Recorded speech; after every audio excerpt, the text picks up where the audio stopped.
సందర్శించడానికి రావాలని ఈ సభాముఖంగా వారు కోరటం జరిగింది అధ్యక్ష. మనందరికీ తెలుసు, ఈరోజు రాష్ట్ర ప్రజలందరికీ తెలుసు. నేను గౌరవ సభ్యులందరినీ కూడా కోరుతా ఉన్నాం, తప్పకుండా మీరందరూ రావాలని. ఎందుకంటే మనం చూసాం మొన్న బ్యారేజ్ నిర్మాణం, ఆ నిర్మాణంలో ఉన్న లోపాలు, ఆ లోపాలకు సంబంధించిన అనేక అంశాల విషయంలో మా ప్రభుత్వం రాగానే గౌరవ ముఖ్యమంత్రి రేవంత్ రెడ్డి గారు, అదేవిధంగా ఇరిగేషన్ మంత్రి గారు పూర్తి స్థాయిలో సమీక్షించి గత నెల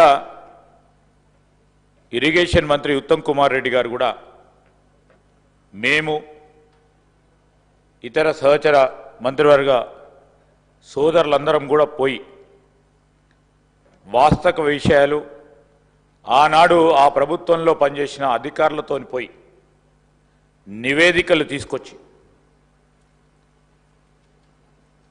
మేడిగడ్డకు సంబంధించి కృంగిపోయిన బ్యారేజ్,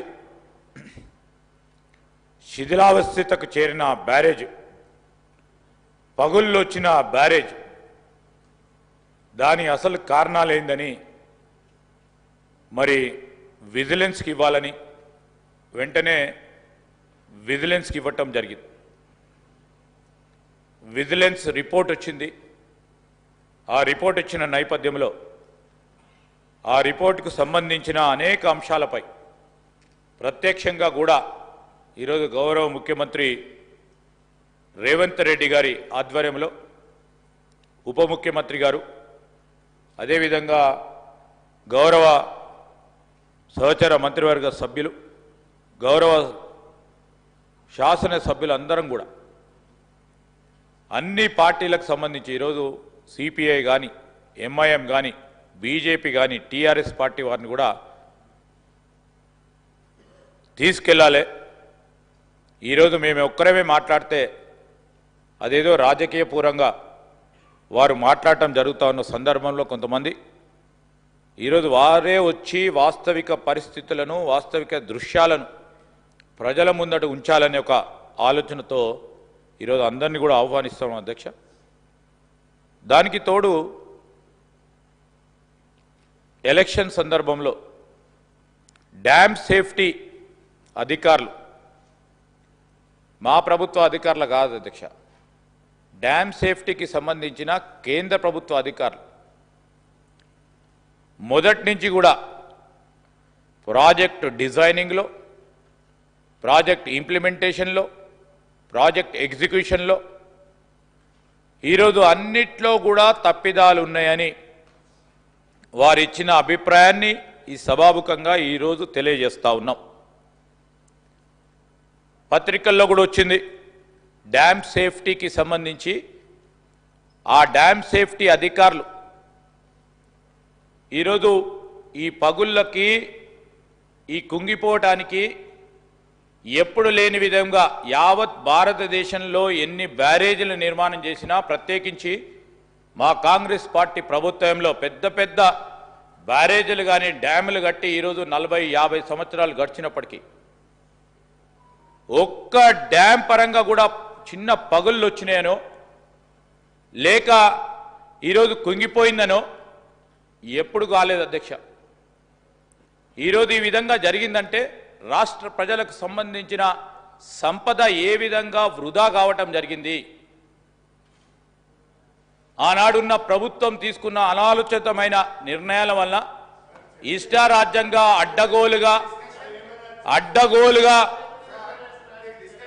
ఈరోజు అడ్డగోలుగా నిర్మాణం జరిగింది కనుక పూర్తి స్థాయిలో అవినీతి జరిగిందని, ఆ అవినీతి వలన రాష్ట్ర ప్రజలకు సంబంధించిన ఖజానాకు సంబంధించిన డబ్బు ఏ విధంగా దుర్వినియోగమైందని విజిలెన్స్ రిపోర్ట్ ఇచ్చిన మాట వాస్తవాన్ని వారి దృష్టికి తీసుకెళ్తున్నాం అధ్యక్ష. వారి దృష్టికి తీసుకెళ్తా ఉన్నాం అధ్యక్ష. మేం చెప్పింది కాదు. ఈరోజు మా ప్రభుత్వం చెప్తే ఒక రీతిగా ఉంటుంది, మేమేం చెప్పలేదు అధ్యక్ష. ఒక పరంగా డ్యామ్ సేఫ్టీ అధికారులు ఇంకో పరంగా అధికారుల పరంగా విజిలెన్స్ రిపోర్టుకు సంబంధించి తీసుకున్న నిర్ణయం ప్రకారం ఈరోజు వాళ్ళే వాస్తవాలను చూడడానికి రమ్మంటున్నాం అధ్యక్ష. ఈరోజు వాస్తవాలను వారు స్వయాన వారి కళ్ళతో చూడాలని వారిని కోరుతా ఉన్నాం అధ్యక్ష. ఈరోజు మేము వారిని కూడా కోరేది ఒకటే, ఈరోజు నా నియోజకవర్గానికి సంబంధించిన 3 బ్యారేజీలు కట్టిన అధ్యక్ష. మా ఒక్క నిమిషం శ్రీధర్ బాబు గారు, ఒక్క నిమిషం. హరీష్ రావు గారు ఎల్ఏ మినిస్టర్గా మీకు అనుభవం ఉన్నది. మీరు ఎల్ఏ మినిస్టర్గా ఈ సభల సీనియర్ సభ్యులు నిన్న 40 నిమిషాల టైంకు 1.5 అవర్ మీరు మాట్లాడినరు. మీరు కూడా రాజకీయ స్పీచ్లు ఇచ్చిండ్రు. మీరు ఈ విధంగా అడ్డుకోవడము సమంజసం కాదు. సభ మర్యాదలను కాపాడండి. శ్రీహరి గారు మీరు కూడా సభ మర్యాదలను కాపాడండి. ఎల్ఏ మినిస్టర్ గారు సార్ మేమేం మిమ్మల్ని అంటలేము సార్.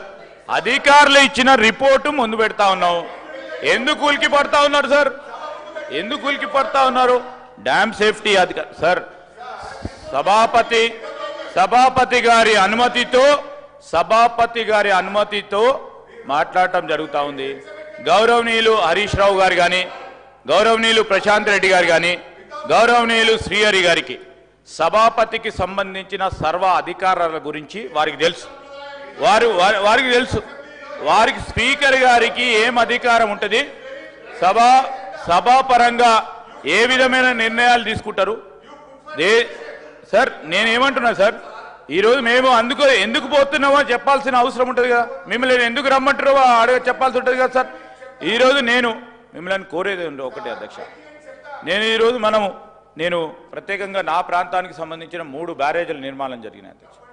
ఈరోజు మేడిగడ్డ, ఈరోజు అన్నారం, సుందిల్ల బ్యారేజీ నిర్మాణం జరుగుతూ ఉన్నప్పుడు ఆ ప్రాంత ప్రజలు, ఆ రైతు సోదరులు వారికి సంబంధించిన భూములు కోల్పోయి, ఇల్లు కోల్పోయి, పూర్తి స్థాయిలో నష్టం జరిగి రాష్ట్ర ప్రయోజనాల గురించి వారు త్యాగం చేసిన ఆ త్యాగానికి ఫలితం లేకుండా పోయిందని మా ప్రాంత రైతుల ఆవేదన అధ్యక్ష.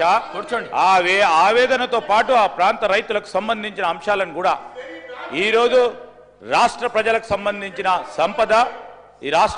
సంబంధించిన సంపద ఏ విధంగా వృధా అయిందని మీరందరూ కూడా చూడడానికి రమ్మని కోరుతా ఉన్నాం అధ్యక్ష. గౌరవ రాష్ట్ర ముఖ్యమంత్రి గారు.